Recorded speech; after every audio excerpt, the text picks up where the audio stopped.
নমস্কাৰ ছাত্ৰ ছাত্ৰীসকল মই আজি তোমালোকৰ কাৰণে লৈ আহিছো ক্লাছ 9ৰ সোশিয়েল সায়েন্স এটো ৰাজনীতি বিজ্ঞান খণ্ডৰ হয় অধ্যায় 1 ভাৰতৰ ৰাজনৈতিক দল এই চেপ্টাৰটোৰ পৰা মই তোমালোকৰ কাৰণে ইতিমধ্যে এমসিকিউ খিনি লৈ আহিছো যদি তোমালোকৰ কোনোবাই লিখা নাই তেতিয়া হলে মই ডেসক্ৰিপচন বক্সত লিংকটো দি দিম তাৰ পৰা তোমালোকে ক্লিক কৰি লিখি লব পাৰিবা আজি মই গুটেখিনি অনুশীলনীৰ প্ৰশ্ন লৈ আহিছো সো আহা আমি স্টাৰ্ট কৰো ফাৰ্স্ট প্ৰশ্নটো আৰু স্টাৰ্ট কৰাৰ আগতে তোমালোকে মোৰ চেনেলটো লাইক কমেন্ট শেয়াৰ আৰু সাবস্ক্ৰাইব কৰি দিবা তোমালোকে শেয়াৰ বা সাবস্ক্ৰাইব কৰিলে মই উৎসাহ পাও আৰু উৎসাহ পালে আৰু বেছি ভিডিও লৈ আহিবলৈ মন যায় ইমান ব্যস্ত হৈ থাকাৰ পিছতো তেতিয়া হলে তোমালোকে প্লিজ কৈছো লাইক কমেন্ট শেয়াৰ আৰু সাবস্ক্ৰাইব কৰি দিবা এতিয়া এক নম্বৰ প্ৰশ্নটো চোৱা একদলীয় শাসন ব্যৱস্থা থকা এখন দেশৰ নাম লিখিব দিছে চীন দেশ আৰু আমেৰিকা যুক্তৰাষ্ট্ৰ থকা দলীয় ব্যৱস্থাটো কি এটো দ্বিদলীয় ব্যৱস্থা ৰাজনৈতিক দলৰ দুটা বৈশিষ্ট্য লিখিব দিছে এটা হল সংগঠন আৰু দুই নম্বৰটো হল নীতি আদৰ্শ আৰু আচনি ৰাজনৈতিক দলৰ এটা প্ৰধান কাৰ্য উল্লেখ কৰিব দিছে জনগণক ৰাজনৈতিক শিক্ষা প্ৰদানেৰে শিক্ষিত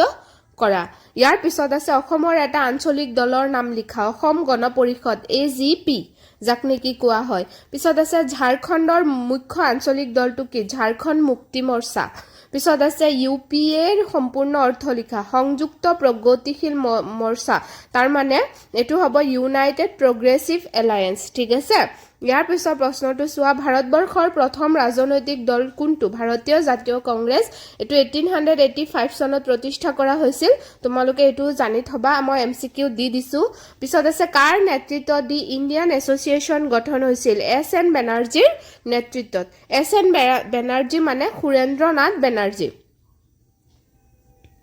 পিছত আছে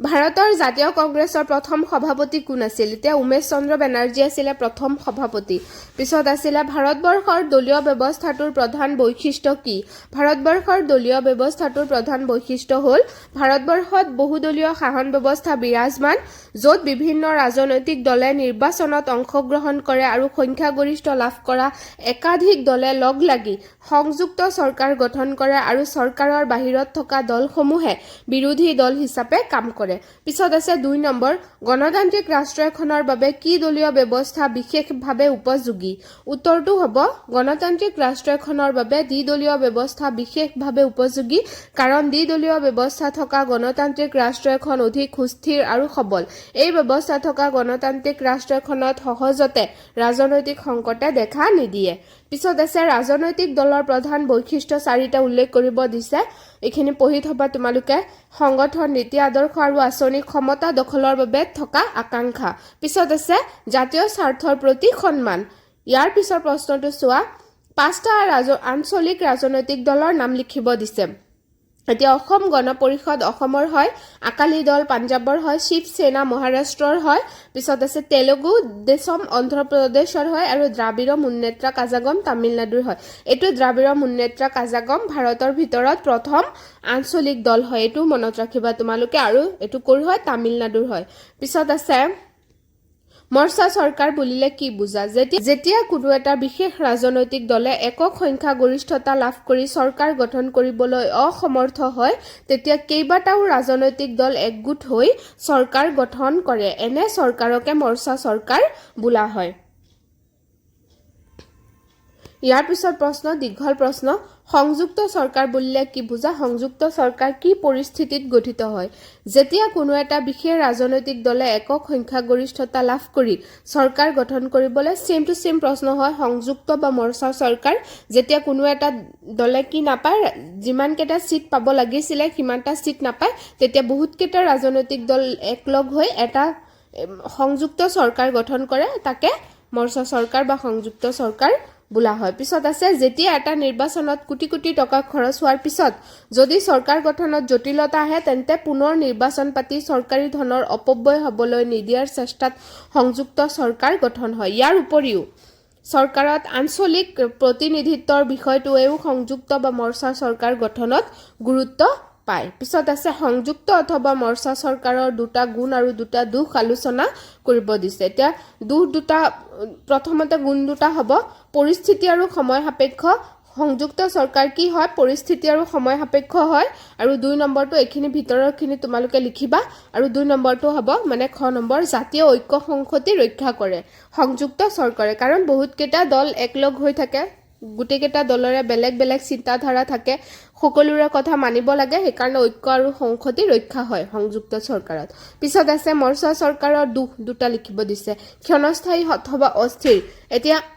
ক্ষণস্থায়ী অথবা অস্থিৰ কিয় থাকে মৰ্চা চৰকাৰৰ আটাইতকৈ ডাঙৰ দুটো হৈছে ইয়াৰ অস্থিৰতা মৰ্চাত অংশগ্ৰহণ কৰা দলসমূহৰ নিজা স্বাৰ্থত আঘাত পৰিলে তেনে দলে যিকোনো সময়তে সমৰ্থন উঠাই লোৱাৰ সম্ভাৱনা থাকে ফলত কাৰ্যকাল সম্পূৰ্ণ হোৱাৰ আগে এনে চৰকাৰৰ পতন ঘটে তো সমৰ্থন উঠাই ললেতো চৰকাৰ ভাঙি যাবই পিছত আছে দুৰ্বল চৰকাৰ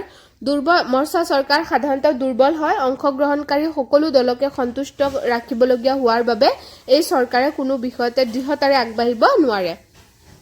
পিছত আছে গণতান্ত্ৰিক বিৰোধী ৰাজনৈতিক দলৰ ভূমিকা আলোচনা কৰা গণতন্ত্ৰত বিৰোধী দলৰ গুৰুত্বপূৰ্ণ ভূমিকা আছে যেনে ক নম্বৰটো হ'ল জনসাধাৰণৰ আৰু দেশৰ স্বাৰ্থক সুৰক্ষা দিয়াত আৰু সংবিধানৰ পবিত্ৰতা ৰক্ষা কৰাত বিৰোধী দলে অতন্ত্ৰ প্ৰহৰীৰ দৰে কাম কৰিব লাগে পিছত আছে খ নম্বৰ শাসনত থকা দলটোৱে যাতে জাতীয় স্বাৰ্থৰ বিপৰীতে গৈ কোনো কাৰ্য কৰিব নোৱাৰে তাৰ প্ৰতি চকু ৰাখিব লাগে পিছত আছে গ নম্বৰ চৰকাৰৰ আঁচনি আৰু পৰিকল্পনাবিলাক পৰ্যবেক্ষণ কৰি প্ৰয়োজন হলে চৰকাৰক সংসদৰ মজিয়াত সমালোচনা কৰিব লাগে পিছত আছে জনসাধাৰণৰ অভাৱ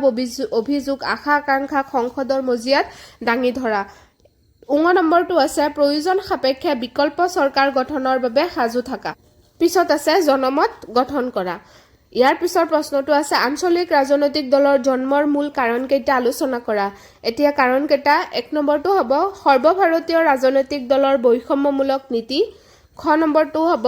দেশখনৰ বিভিন্ন ভাষিক আৰু ধৰ্মীয় গোষ্ঠীৰ মাজত থকা ভিন্নতা গ নম্বৰটো হ'ব সংখ্যালঘুসকলৰ মাজত থকা নিৰাপত্তাহীনতাৰ ভাৱ ঘ নম্বৰটো হ'ব কেন্দ্ৰীয় চৰকাৰৰ অধিক কেন্দ্ৰীকৰণৰ প্ৰৱণতা আৰু ৰাজ্যিক সম্পদসমূহৰ ওপৰত অধিক কৰ্তৃত্ব লাভৰ প্ৰচেষ্টা ইয়াৰ পিছত আছে সকলো ৰাজ্যৰ ক্ষেত্ৰত কেন্দ্ৰীয় চৰকাৰৰ সমদৃষ্টিৰ অভাৱ পিছত আছে ৰাষ্ট্ৰীয় দলৰ বা কেন্দ্ৰীয় চৰকাৰৰ ৰাজ্যিক নেতাৰ দুৰ্বলতা আদি ইয়াৰ পিছৰ প্ৰশ্নটো হ'ব গণতান্ত্ৰিক ৰাষ্ট্ৰত ৰাজনৈতিক দলৰ প্ৰয়োজনীয়তা সম্পৰ্কে লিখিব দিছে এতিয়া প্ৰয়োজনীয়তা 1 নম্বৰটো চোৱা ৰাজনৈতিক দলৰ নীতি আদৰ্শ আৰু লক্ষ্য থাকে সেই নীতি বা আদৰ্শ বাস্তৱত ৰূপায়িত কৰাৰ জৰিয়তে দেশখনক প্ৰগতি পথত আগুৱাই লৈ যোৱাৰ বাবে ৰাজনৈতিক দলৰ প্ৰয়োজন আছে ইয়াৰ পিছত আছে যে খ নম্বৰটো আছে ৰাজনৈতিক দলে শাসক শ্ৰেণীৰ কাৰ্যকলাপৰ প্ৰতি চোকা দৃষ্টি ৰাখে চৰকাৰক সমালোচনা কৰিব পাৰে ফলত শাসকসকলক স্বেচ্ছাচাৰী হোৱাৰ পৰা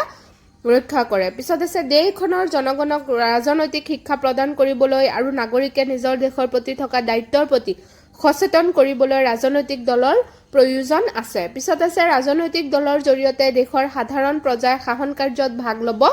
পাৰে ইয়াৰ পিছত আছে গণতন্ত্ৰক সুৰক্ষা দিবলৈ আৰু জনসাধাৰণৰ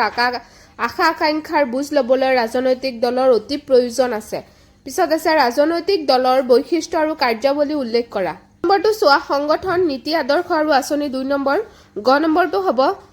ক্ষমতা দখলৰ বাবে আকাংক্ষা আৰু ঘ নম্বৰটো জাতীয় স্বাৰ্থৰ প্ৰতি সন্মান তেনেকৈ ৰাজনৈতিক দলৰ কাৰ্যাৱলীসমূহ এনেকৈ দিয়া আছে জনগণক ৰাজনৈতিক শিক্ষা প্ৰদানেৰে শিক্ষিত কৰা জনগণৰ মনত ৰাজনৈতিক সজাগতা বৃদ্ধি কৰা জনমত গঠন কৰা জনমতক সুসংগঠিত ৰূপ দিয়া পিছত আছে 7 নম্বৰ সংযুক্ত চৰকাৰ ব্যৱস্থাটোৱে বৰ্তমান সময়ত বিশেষ গুৰুত্ব লাভ কৰাৰ কাৰণ কেইটা আলোচনা কৰা এইটো হ'ব